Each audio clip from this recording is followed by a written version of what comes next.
Well, I think we can go ahead and get started. We might have some people trickle in, which is okay. But thank you for joining us. This is our third research chat for this semester. So my name is Jenny Honeycutt. I am our Assistant Director of Research Engagement and Educational Programming at the CHES Veterans Center. And I oversee our research office, which is the Military Service Knowledge Collaborative. And we have started a new initiative this year highlighting some of our researchers in the collaborative and the work that they're doing. So we are super excited to have Leanne Knobloch here today to share her research on a project she did with a community partner, which she will tell us all about, REBOOT Combat Recovery. And they were awarded one of our seed grants in 2018, I believe it was, Leanne. 2018. Yep.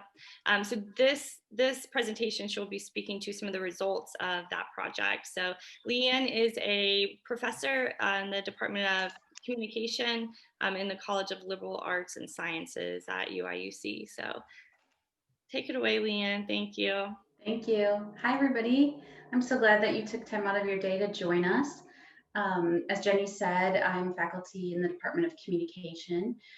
My research interest focuses on how military couples and families communicate across the deployment cycle. This project is a little bit of a shift for me. I read about actually the work that REBOOT was doing as part of a separate kind of thing, and I reached out to them and I said, hey, I analyze data sometimes. If you need help, I'd be happy to help you analyze your data. And they wrote back, and it was just the perfect time because they had been collecting data. That was probably 3 or 4 years ago.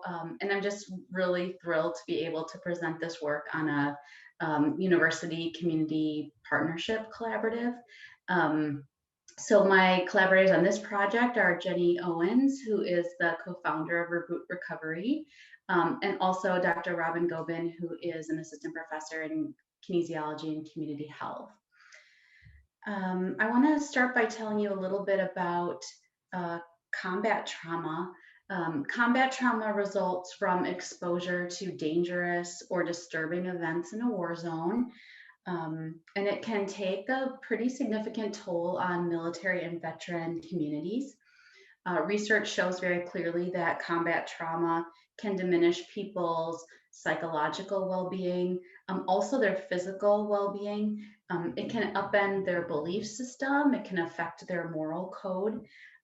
Specifically, combat trauma is linked with worse outcomes such as mental health symptoms, alcohol abuse, and suicidality. And it also extends actually beyond the individual who has experienced combat trauma to affect children, families, spouses, are all at secondary risk for trauma in living with somebody who is suffering from combat trauma. The research is interesting because it has highlighted spiritual care for combat trauma with greater frequency in the literature and in practice. And partly that's because military service in a war zone can challenge people's deeply held values. Being in danger, observing other people in danger, observing the aftermath of violence, experiencing traumatic loss, committing or witnessing morally offensive acts can all really mess with people's moral code, right? And they can have difficulty in terms of their self-identity walking back from that when they return home after deployment. We know that in the era of 9/11 service and post 9/11 service, many service members report being attacked or ambushed, shooting at the enemy, knowing somebody in their unit who's been injured or killed, seeing injured or killed civilians, but being unable to care for them. And so all of these things have repercussions for people's physical and mental health, but also their spiritual health. And so a great need exists for spiritual interventions that help military personnel deal with the aftermath of witnessing or perpetrating or failing to to prevent, I should say, objectionable activity in a war zone. And so for a long time, practitioners and scholars have been calling for this work at the same time that some grassroots organizations like Reboot Recovery have been working on interventions, but they haven't always meshed, right? The grassroots organizations sometimes are less focused on collecting data to test interventions. They're focused on the good work that they're doing. Researchers, of course, always want to see that data for program evaluation. So there's been a little bit of a mismatch there. But Reboot Recovery is an organization, it's a nonprofit organization that was founded in 2011 by Dr. Jenny Owens and her husband, who felt really a vocational call to quit their full-time jobs and work and launch this nonprofit. Dr. Owens is a occupational therapist, and she had worked with military communities. And so when she felt this call to start a nonprofit, they worked together to formulate Reboot Combat Recovery. And I want to tell you a little bit about the organization itself and what they do. So their first initiative was to offer a 12-week course that addresses whole person wellness for those affected by combat trauma. Their program uses Christian principles to enhance resilience among military personnel and military veterans and their family members who are dealing with the aftermath of war. They started Reboot Combat Recovery courses in 2011, and since that time, they've had more than 10,000 individuals graduate from a course. They have about an 81% completion rate. So those who start tend to finish at about 81% of the time. And their satisfaction data is really strong. They have a 96%. I would recommend this course to a friend or colleague, and they're very proud of that. This course is offered in over 170 locations around the country and around the world, actually. They have some international locations abroad as well. And it's open to current and veteran service members of all eras, of all branches, and all ranks. It's offered in places like military installations, VA hospitals, churches, prisons, community centers. And of course, with COVID-19, they had to pivot quickly like we all did. And now they have some virtual courses that are exclusively online. The way that it works is that Reboot has a manualized curriculum. So the curriculum is laid out, and those who want to teach the course have to take the course first, and then they complete training through the national headquarters, and they oversee the selection there of the course leaders in individual locations. Then those course leaders become certified to complete by completing a formal training, and then the course leaders themselves raise funds to be able to offer the course free of charge in their local community. So that's how their nonprofit model works, is that there is a headquarters that operates sort of on a shoestring budget, and then the individual course leaders in their local communities raise funds to be able to offer this service to the community that they live in. The course that's closest to us is operating outside of Bloomington Normal. And the course leaders do things like have a hospitality team so they can organize childcare. They offer a dinner. It's an evening thing, about 90 minutes, but they meet for an hour beforehand to offer dinner to the people who attend. So there's a lot of commitment involved with being a course leader, but the package of the curriculum is given to them in the training. In terms of core values for Reboot, from the beginning, the organization has felt strongly, and the research shows this too, is that spouses, children, and loved ones are all affected by combat trauma. So they are welcomed as full participants in the course. The course works to build supportive relationships among peers. And so by bringing people together who might otherwise feel very isolated, they really work to establish those peer relationships so that the students in the course can become resources for each other. An important approach to them is to redefine adversity as an opportunity for growth. So a lot of the course is about reframing adversity as a way of thinking about growth opportunities, what you've learned, what you can take forward from that. And trust is a very important part of the course as well. So all of the course leaders are peers. They want the leadership team in each location to have military experience, because those are the people who have credibility, right, in the classroom. And so those are all peer leaders. They say there's zero rank when you walk in the door. They don't care about your rank. There's strong confidentiality regulations involved, obviously, because people are sharing important parts of themselves. Okay, just real briefly, I'm not going to go through all of these individually, but the curriculum is laid out in 12 weeks. It's a 12-week course. Those 12 topics are listed here. You can see things like grief and loss, trauma, dealing with discouragement. Towards the end of the course, in week 11, they ask each person to share their story.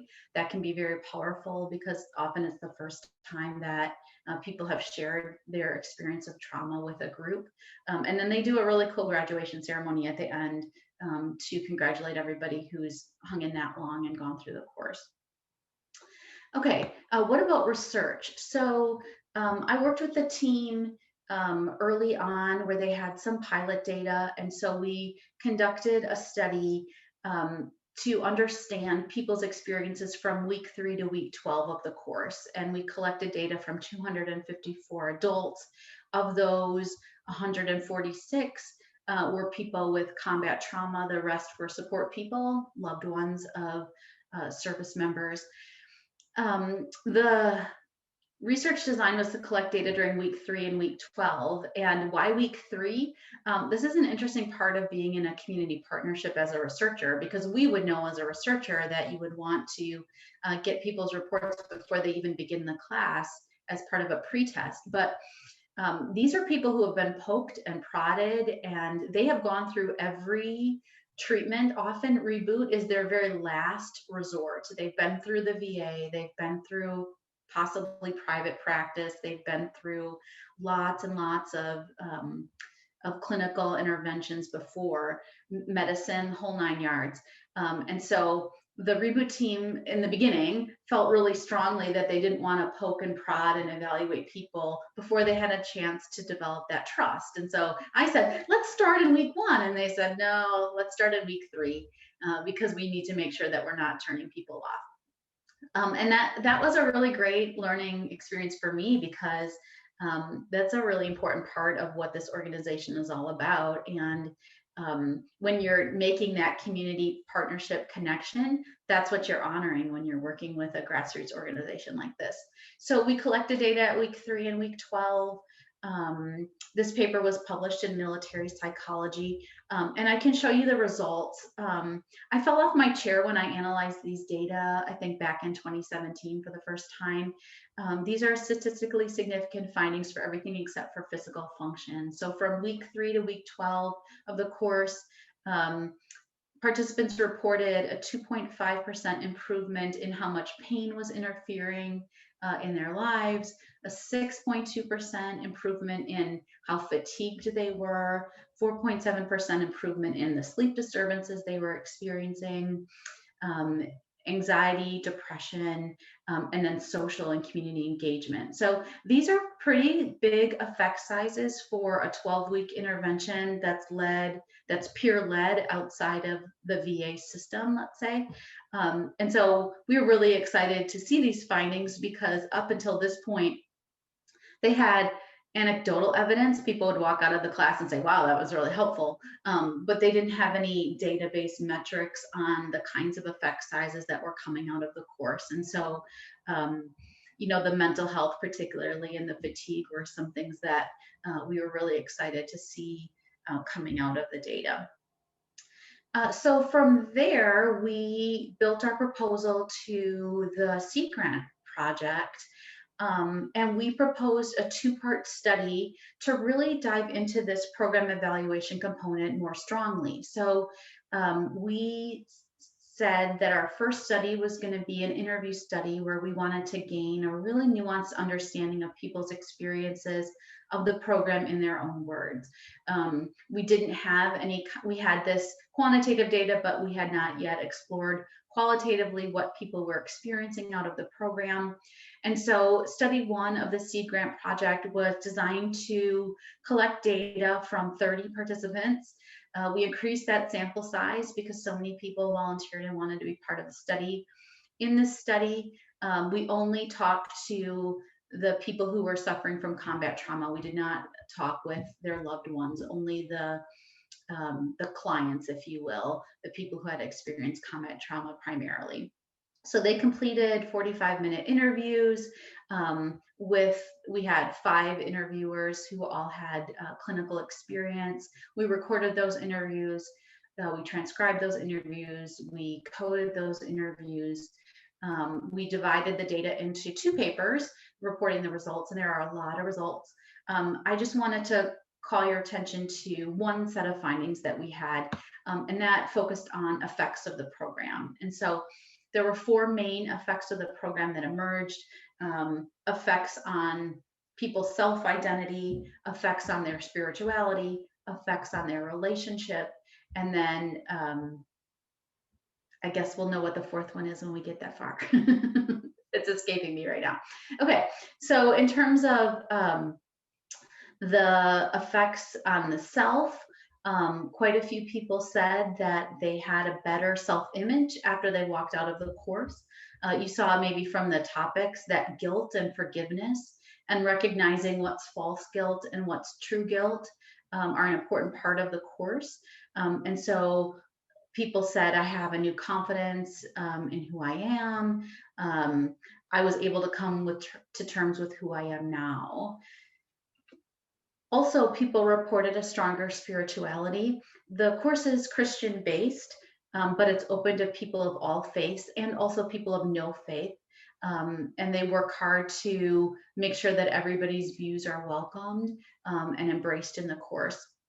And so Jesse said, combat can turn you into somebody you weren't. You get scarred and scarred leave marks. The thing I took from REBOOT is that your soul is hurt. There's a lot deeper damage done than people realize.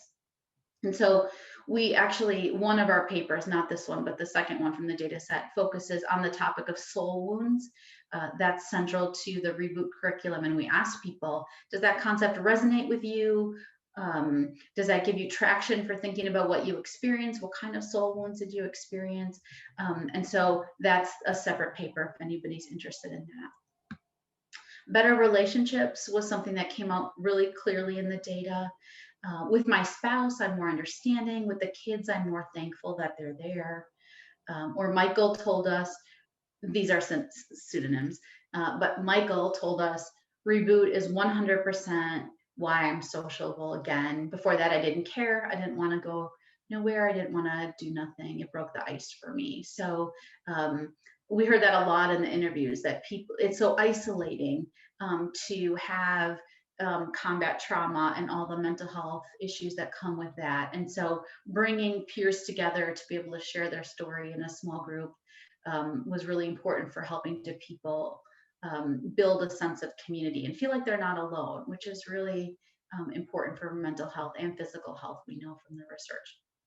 Oh yeah, and then this was the 4th effect. I don't know how I could forget this one. People said that they had a transformed view of trauma. So for example, Peter told us, the program helped me release what I was carrying around, being able to process the things that happened in combat. It's not really for me to have that burden on myself because I don't have any control over it. What people told us is that for years and years, some Vietnam vets, for example, had been holding on to things that they felt like they should have had control over in the war zone, but they really didn't when they stopped to think about the actual amount of control that they had vis-a-vis their command, vis-a-vis what they knew about the situation in that split second, vis-a-vis what they were taught. And so being able to kind of release that burden has been an important outcome, people said in part of our qualitative data. Okay, so I want to just wrap up by telling you where we're at currently. And then there'll be plenty of time for questions and discussion. We're in the middle right now of finishing off study 2. Study 2 is another quantitative attempt to look at some different markers and outcomes than we had looked at previously in the pilot data. So here we were interested in evaluating changes in people's reports of social connection, anger, forgiveness, and purpose in life. And these 4 were chosen specifically because they resonate both in the combat trauma literature and also with what REBOOT is trying to do in its curriculum. So we picked these to see if there are similar effects in people's reports of their experiences from week 3 to week 12. And then we built in another longitudinal wave into the data to follow up with people 6 months after graduation. This has proved to be the most challenging part of our research because 6 months after, people are doing a different thing. And we're able to track them down. We still have contact information, but the response rates has been less after the 6 month at those 6 month window. But still, we're trying to gather some initial data to gear up for some external funding to be able to follow people over time. Because if these effects are transient, if they last a couple of weeks and that's it, that would be okay. But if these effects are long lasting and they make a difference 6 months or a year later or 2 years later or 5 years later, that would be pretty considerable importance for this program. So the week 12 data collection, I think we've got like 180 in our sample so far. We're still waiting for the fall semester courses to wrap up, and they're going to wrap up right before the holidays. And so the last wave of week 12 will be done by then. And then the 6 month, and then we'll wait for the 6 month window for people to be able to get to that point to do their follow-up surveys. We're hopeful. We think that this project will get us another step further to being competitive for some external funds, because really what we'd like to do is we'd like to build a sense of program evaluation throughout the whole course, before the course starts, throughout, into the long term, with gift cards, incentives, the whole 9 yards, and with a control group to really understand if the changes are due to this course or something else about people's experiences. I'm really interested in your feedback because this has been a really great research experience for me, but it's not my area. So, and I know it is some of yours from the people who've been on the call. So I'm really eager to hear your feedback. Thank you. Leanne, this is Dustin. First of all, just thanks for the presentation and telling us about the REBOOT Combat Recovery Program. Personally, I don't recall hearing about that program, and you said it's around out of Bloomington, which is fairly close to here.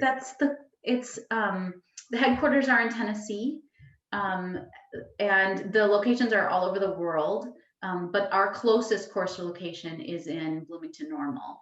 So there aren't very many locations in Illinois. A lot of them are, as you might expect, around military installations. They've got courses in Germany, other ones in Europe, lots in North Carolina, places where, in California, close to San Diego, places where there are big military installations. But with this virtual component, they're really excited to extend their reach. And I would love to see us advertise or get some groups started around here. I don't know if that's where you were going with it, Dustin, but that would be my goal. And just to recommend, because I've had veterans, because this sounds like this is open to even Vietnam veterans. It is, absolutely, yeah. Mm-hmm. A lot of Vietnam veterans participate. In the local area that have reached out to me specifically about what services we could provide them, and I have to kind of put them back to this is the center ourselves is for student veterans, and kind of refer them to resources out in the community. But I really would like to be able to give some referrals for this program. If you wouldn't mind, could you maybe email or give to Jenny or even in the chat ways to contact people that are running this organization? Yeah, absolutely. Absolutely. It's rebootrecovery.com. is their website, but Jenny Owens couldn't be with us today. She was hoping to be on the call, but she is really, really excited to make partnerships. So I would love to facilitate that connection for sure. Good. And the second thing was just more of a comment. I was really happy to see when you talked about trying to get funding for the longitudinal part of this, because I know with a lot of the green and blue therapies, especially on the West Coast with the blue therapy, is that when you talk to participants of these therapies, is that they really enjoyed what the therapy, whether it's a week or too long, but they'll one of their comments is usually like 3 weeks later, well, I'm having a trauma issue again. What do I do now? So being able to follow up on them and being able to offer some more assistance down the road if needed. But absolutely, that's a huge thing, and that's a huge issue, and I'm really glad that you raised it. One thing that Reboot specifically tries to do is it's a volunteer organization, and so after the course, they have a like an extended course that's like a follow-up that they just launched last year. They're really excited about that. It's to give people a booster shot if they need, but they also offer volunteer opportunities. So they really strongly encourage people who have participated in the course to volunteer for the next one, like show up and help be a peer leader, or, help us advertise, or, sign up to bring a dinner, because they really want to facilitate that that service spirit. And it's also a way for people to stay connected, right? So it has a couple of different ends and goals in mind. So I think that's so important, because a one-off intervention, great. But what happens down the road when I, am struggling with some of the same issues? Thanks again. Leanne, I was really excited to hear you talk about the community partnership piece. I know that's definitely hard work to do. One thing that surprised me, though, you said in study 1 you increased your sample size because so many people wanted to participate, which made me just think about the power of community partnership. I mean, in my area, we struggle so much, and this too, to recruit and engage veterans in research. So to have them volunteering to the point where you're increasing a sample size is a really big deal. And I think that speaks to the partnership that's in place and the trust that they have in the organization that you're working with, that's motivating and asking them to engage and participate. So I just wanted to comment on that. I think that partnership piece is incredibly powerful. I appreciate you commenting on that, and I want to throw it back to you in gratitude, because we were able to offer gift cards for the first time, right? We were able to offer $50 for somebody who would spend an hour talking with us, and that kind of an incentive is not necessarily a repayment on time, but it's an expression of thanks and appreciation for somebody who's willing to be able to take the time to share their story with an interviewer they don't know, about a topic that they're not quite sure what the questions are going to be about, right? So that seed grant money opens doors for a community partnership like this in a way that nothing else could, and it's just really exciting. This organization also offers a set of courses for first responders. They have Reboot First Responders, and so this kind of research, they're excited about taking everything that we've done here and doing it also with the first responders course, the interviews, the quantitative, the whole 9 yards. And so it's really exciting to see something like this get off the ground. Mm-hmm. Yeah, and that's not even to mention them being able to have this data, which I assume they can use to approach more grant funding agencies, and only helps them to continue doing the work and expand it. So yeah, the publications are really important to them. They did on the Hill kind of convening with some members of Congress, and they were the only organization that was able to hold up a publication that showed data for their success. And so stuff like that really goes a long way for a nonprofit to be able to be head and shoulders around, above other organizations that say they're having success, but they might not have been able to document it. Yeah, absolutely. Other questions anybody has for Leanne? If you're interested in his work, send me an email, please. I would love to connect with you. Jules, did you have something? Sorry. Yeah, just a quick question, Leanne. Thank you for your presentation. It's very interesting to hear about this work that's going on. I'm kind of curious, obviously, you're coming in from a program that's currently established.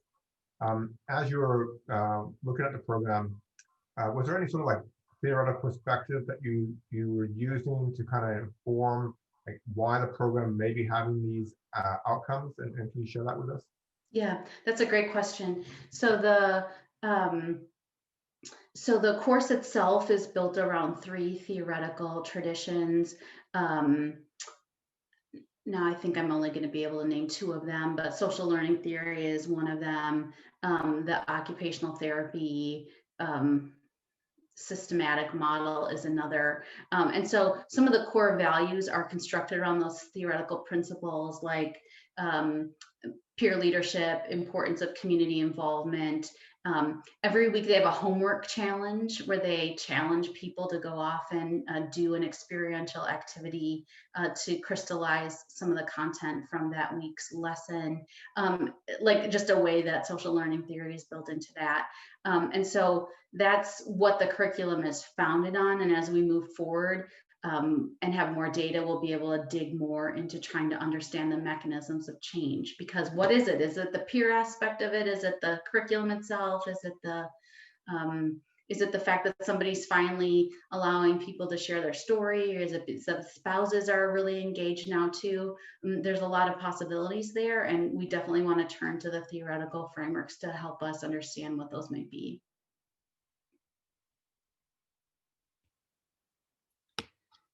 Great. Any other questions? I think we're right at time, so perfect. Well, thank you so much, Leanne. And anybody that's interested in learning more, as she said, you can reach out to her. You can reach out to me, and I can connect you with Leanne.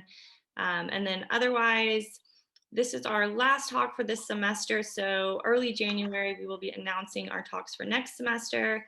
So be on the lookout for those. And thanks again for attending, and have a great rest of your day. Thank you.